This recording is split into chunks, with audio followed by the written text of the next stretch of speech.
The final unit explained the possibilities of creating three-dimensional structures and fabrics. By the end of this unit, students will be able to outline the process of partial knitting, outline the process of integral knitting, demonstrate ways to use these techniques to create customized variations. What if you can have a dart while knitting the fabric itself? What about a pocket with a flap is also added into the fabric while knitting? All these are reality if you are working in flat knits. Let's look at the possibility of having a diagonal stripe in a swatch as shown in the diagram. To achieve this, we need to split the diagram into 5 parts. We can start knitting the part 1 in the usual way. Once we move on to the second part, we have to do partial knitting. When a course is knitted repeatedly on few needles instead of the entire width of the fabric by not releasing old loops is known as partial knitting. To knit part 2, we have to constantly reduce the knitting width from right to left without releasing the loops on the right side. When the part 3 is knitted, the first course of the stripe will get attached to the existing fabric tip, forming a diagonal stripe. Now, compensate the partial knitting done in the second segment by knitting fourth segment partially from the opposite side as shown in the diagram. Complete the swatch with the fifth segment. In this swatch, the partial knitting done on segment 2 has not been compensated later.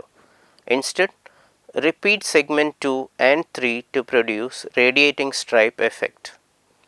To create a bubble shape with a single jersey, the knit plan would be as shown in the diagram. Let's divide the diagram into 3 segments and do partial knitting as shown. The first and third segment will join together wherever the second segment is not knitting, creating a bubble. This technique can be used to create fullness in fabric as is done with the darts in woven garments. To create a three-dimensional structure, we can use the bubble design with a back knit. To achieve this, start with segment 1 and just before starting of segment 2, give a front and back knit to the entire width of the segment 2.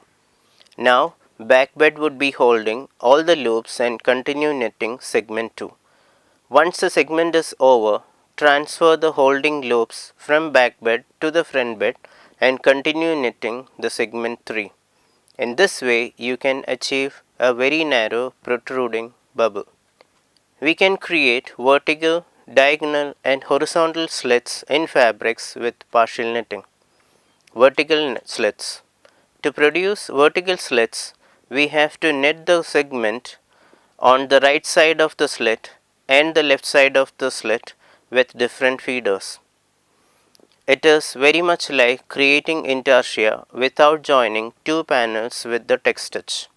Horizontal slit. To create horizontal slit, you can bind off the required knit area and then start knitting again on the same set of needles. A combination of partial knitting and horizontal slit technique can be used to produce a diagonal slit. This method can also be used to create different type of buttonholes. Integral knitting is the method by which we can integrate different parts of the garments together during knitting. We are knitting part A, part B separately and trying to integrate together and continue knitting part C. Please note, part A and part C are knitted in the back bed and part B is knitted in the front bed. Let's begin with part A. Complete the knitting of part A in the back bed. Now start knitting part B on the empty front bed needles. Knit part B completely. Transfer all the loops to the back bed. continue knitting on back bed to finish part C. Let's look at another example. This time all the parts are to be knitted with the front bed only.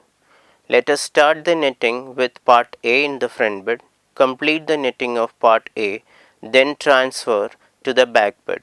Now start part B on the empty front bed.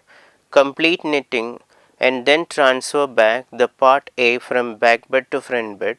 Start knitting the part C to complete the swatch.